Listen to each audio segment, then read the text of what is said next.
We're starting chapter 9, and this is nuclear chemistry. In order to look at nuclear chemistry, you have to recall what we learned in chapter 2, which was all about atoms and isotopes. In nuclear chemistry, we no longer refer to isotopes as isotopes. We call them nuclides instead. But we're still just talking about isotopes, which are atoms of the same element with different numbers of neutrons. You have to recall that the atomic number was the number of protons, and the mass number is the number of protons plus the number of neutrons. And remember how this is put together in isotopic notation. The mass number is the superscript on an atom, and the atomic number is the subscript. Remember that the number of neutrons we can get by subtracting the atomic number out of the mass number.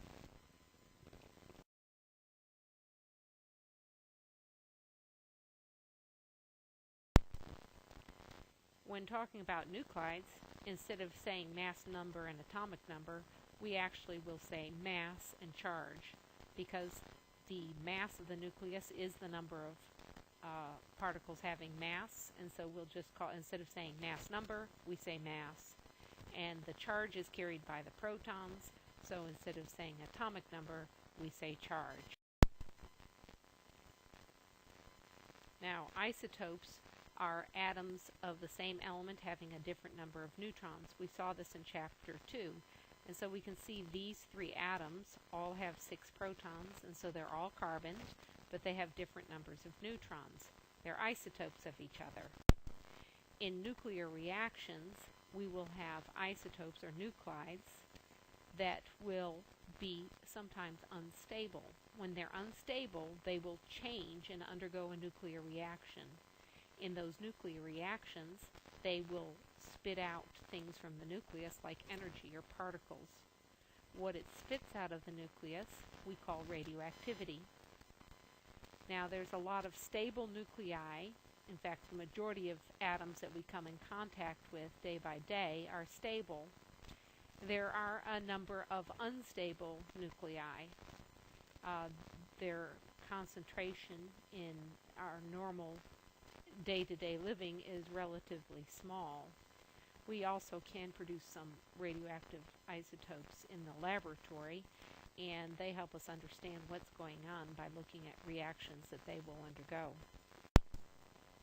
Now, there's 4 different types of radiation: alpha particles, beta particles, positrons, and gamma radiation. There's others, but these are the basic types. An alpha particle has a mass of 4 and a charge of 2. So if we look at it, 2 protons, well, that's the same thing as helium, isn't it? An alpha particle really is just a helium nucleus.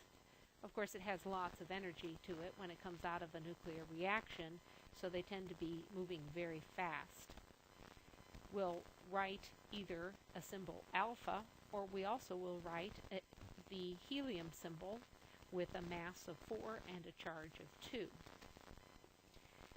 The alpha particle can be written with the mass of 4 and charge of 2 when we use the alpha symbol.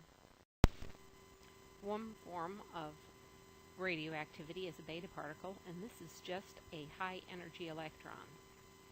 When a nucleus has too many neutrons, sometimes the neutron will change into a proton and an electron. When that electron is spit out of the nucleus, which it will be when the neutron changes to a proton, we call it a beta particle. Now, the symbol for a beta particle is either a beta or it is an E for electron. And remember that an electron essentially has no mass, so the mass is 0 and the charge is -1. The denotation of 0, -1 is often written on the beta particle symbol also.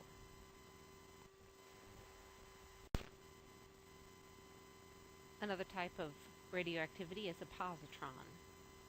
A positron is a type of antimatter. It's a particle of antimatter. And a positron is basically an electron with a positive charge. when a positron collides with an electron, the two annihilate. That means that they no longer exist and energy is released. We rarely bump into any antimatter particles around us, because as soon as a particle of antimatter finds matter, it does annihilate and it's gone. So it is emitted from radioactive nuclides, but it doesn't exist very long. The symbol for a positron is a beta with a positive charge on it, or the symbol of an electron with a positive 1 charge, and still a mass of 0, because like electrons, they essentially have no mass. Another way of writing a positron would be the beta symbol with a 0 for the mass and a positive 1 subscript in front.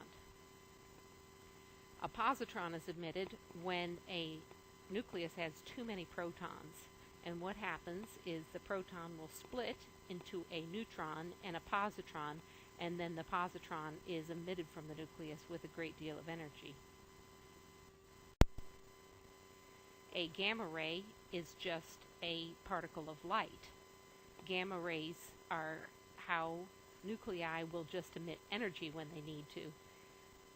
Sometimes you have nuclei that are in high energy states and they'll decay to a lower energy state, and when they do, they spit out a gamma ray.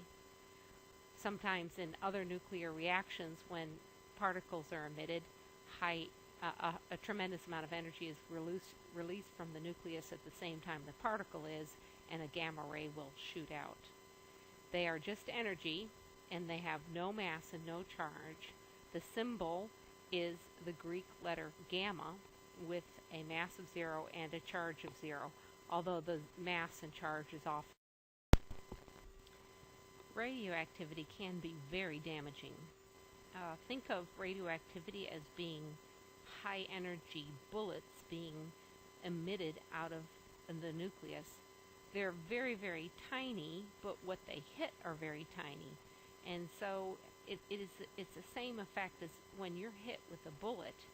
The bullet will do a great deal of damage because it has a lot of energy. It's coming at you with a great deal of velocity.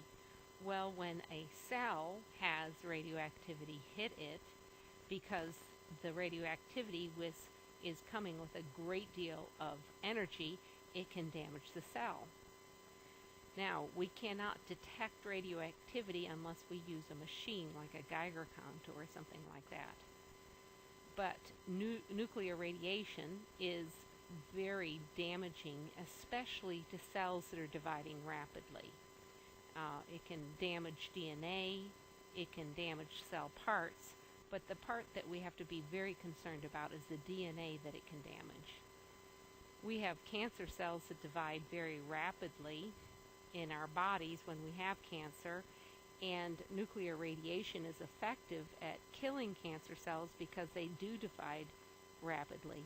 So you see nuclear radiation used in cancer treatments, in which what they're trying to do is irradiate the cancer cells and kill them without doing much damage to the healthy cells around the cancer cells. We also use nuclear radiation to kill microorganisms in food. When a type of food, let's say strawberries, are irradiated, we do not affect the food, but we'll kill all the fungi and the bacteria on the food. Once the food leaves the radiation, it no longer has any radioactivity on it. It just has microorganisms that have been killed, and so it lasts a long time. Many times people are afraid of irradiated food because they think that they can get nuclear radiation from it. But what we find is that as soon as you finish irradiating the food, there is no longer any more radioactivity in the food, so it's safe to eat. How is it that these particles are able to damage tissue? They are able to damage tissue based on their penetrating power. The ability to enter tissue past the dead outer layer of skin depends on how much mass and charge the particle has. The smaller the mass and the smaller the charge, the more that the particle can penetrate tissue, getting past the dead outer skin and deeper where there are actively growing cells. If the particles have a very large mass and large charge, they're going to react with the tissue on the outside, the dead tissue on the outside, very quickly, and they won't penetrate your skin much and be able to do much damage. So, if we look at the particles we've been examining, gamma rays have no charge and no mass, so they penetrate very deeply. But alpha particles have a mass of 4 AMU and a charge of 2+, and so they don't penetrate deeply at all. In fact, alpha particles will be stopped by just a sheet of paper, and the dead outer layer of skin that you have is enough to stop alpha particles from going deeper into your body. So alpha particles do very little damage. But gamma rays will penetrate deep into your tissues.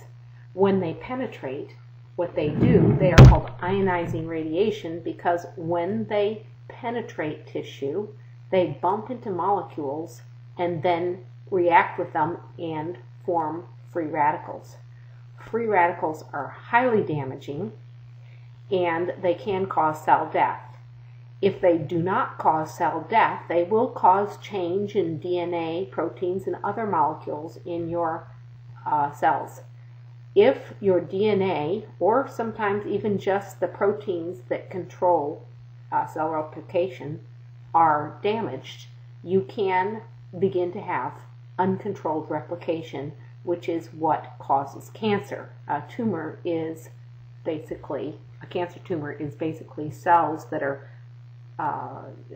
replicating in an uncontrolled fashion so that this tumor grows larger and larger. Now, where does radiation come from? We're constantly being exposed to it all the time, from cosmic rays from the sun and from radioactive things that are in the earth, but we also have some artificial sources. Most of our sources of nuclear radiation that is not coming from the earth and sun comes from medical diagnostic tools, for instance, X-rays and PET scans, etc.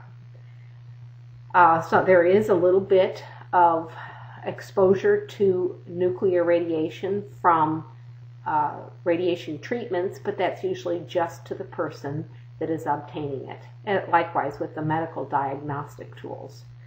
Some people do live close to places where there's nuclear testing, or there have been nuclear accidents, or where nuclear waste is stored, and those people can have an enhanced exposure to radiation, but for most people, they're not close to these sites, and so they have very little exposure to artificial sources of radiation. Most of it comes from the earth and the sun.